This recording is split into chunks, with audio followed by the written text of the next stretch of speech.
ఏ కాంగ్రెస్ లీడర్తో రానటువంటి తలనొప్పులు జగిత్యాల కాన్స్టిట్యున్సీలో ముఖ్యంగా జీవన్ రెడ్డి గారితోనే ఎక్కువ వస్తోంది అనేటువంటిది కాంగ్రెస్ కార్యకర్తలే మాట్లాడుతున్నారు. అంటే హైదరాబాద్లో ఉండేటువంటిది ఎందుకు ఇంత ఇది అసలు? ఇప్పుడు నాయకుల్లో ఎన్ని భిన్నాభిప్రాయాలు కలిగి ఉన్నప్పటికీ కూడా ఓకే, ఇలా కాంగ్రెస్ పార్టీ అధిష్టానం ఏదైతుందో ఆయన నిర్లిప్తత అనండి వాళ్ళకు పట్టు కోల్పోవటమే కానివ్వండి కాక రేవంత్ రెడ్డి గారు ఇవాళ Telangana government it has become private limited company.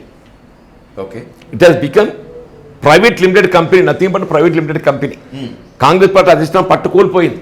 Okay, మరి నాయకులు ఏదైతుందో either you adjust with Revanth Reddy or we cannot do anything. ఒకవేళ మీరు చెప్పేది కనుక నిజమే అనుకుంటే తెలంగాణలో కాంగ్రెస్ ని అధికారంలోకి తీసుకొచ్చినటువంటి ఘనత రేవంత్ రెడ్డికి మాత్రమే దక్కుతుంది.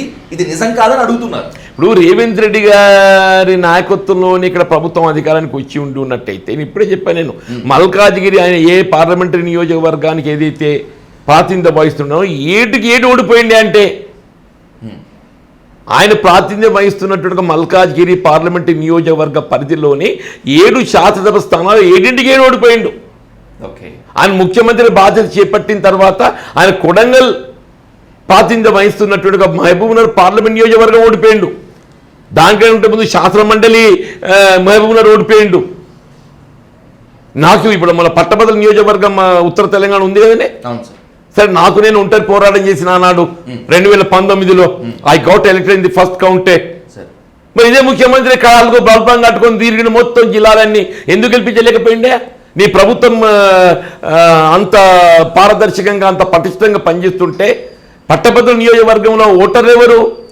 ఉద్యోగస్తులు, ఉపాధ్యాయులు, నిరుద్యోగ యువత. ఓటర్లు అంతే ఎవరు?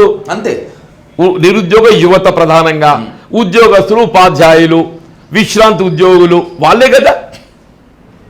మనం నిజంగా నీ ప్రభుత్వం అంత పారదర్శకంగా పటిష్టంగా వీళ్ళ ప్రజలు మెప్పు పొందే విధంగా పనిచేస్తుంటే ఇదే రేవంత్ రెడ్డి కాలుకు బల్పం కట్టుకొని మొత్తం జిల్లాలన్నీ తిరిగిండే కాంగ్రెస్ పార్టీ అభ్యర్థి గెలిపించాలి గెలిపించాలి గెలిపించాలని చెప్పని.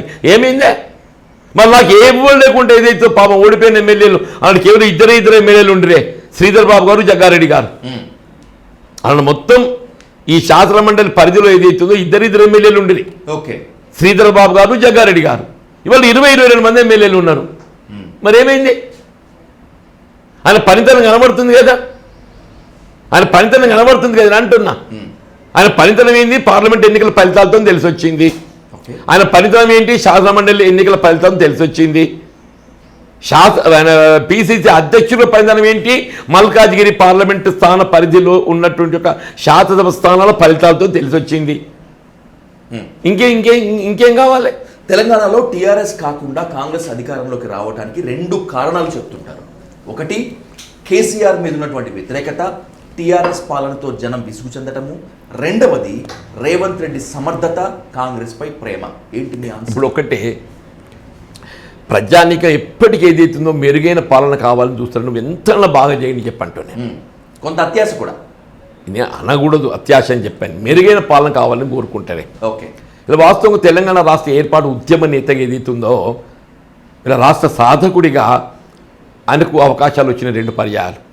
అంటే హీ డిడ్ ఇలా రైతాంగానికి సంబంధించినటువంటి బంధు కార్యక్రమే కానివ్వండి, రైతు బీమా పథకమే కానివ్వండి, కళ్యాణ్ లక్ష్మి పథకమే కానివ్వండి, కేసీఆర్ కిటే కానివ్వండి, బీడీ కార్మికుల పెన్షనే కానివ్వండి, మీడిగడ్డ లాంటి ప్రాజెక్టుతో ఏదైతుందో యావత్ తెలంగాణ ప్రాంతానికి సాగునీరు కల్పించే విధంగా ప్రాజెక్టు నిర్మాణం చేపట్టబడమే కానివ్వండి, ఇవన్నీ చేసిండు.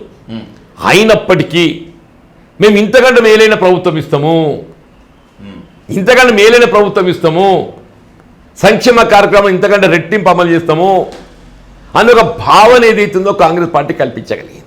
ఓకే, ప్రజానికైనా ఒక ఆశల పల్లెకిలో ఊరేగించి always people want for better. ఇంకా మంచి అవుతుంది కావచ్చు, ఇంకా మంచి అవుతుంది కావచ్చు. నేను ఇది జరిగింది ఏదైతుందో కేసీఆర్ ప్రభుత్వం కంటే మెరుగైన పాలన కావాలి, దానికి అనుగుణంగా కాంగ్రెస్ పార్టీ ఎన్నికల ప్రణాళిక అనేది ఏదైతుందో ప్రజలను ఆలోచింపజేసింది, ప్రజానికైనా ఆలోచింపజేసింది.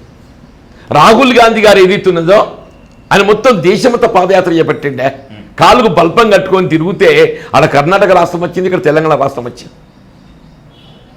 ఇవాళ ప్రజానీకాన్ని జాగృతి చేయటంలో, ఆలోచింప చేయటంలో, ఇవాళ నిరుద్యోగ యువతను ఏదైతుందో ఆలోచింపజేసింది.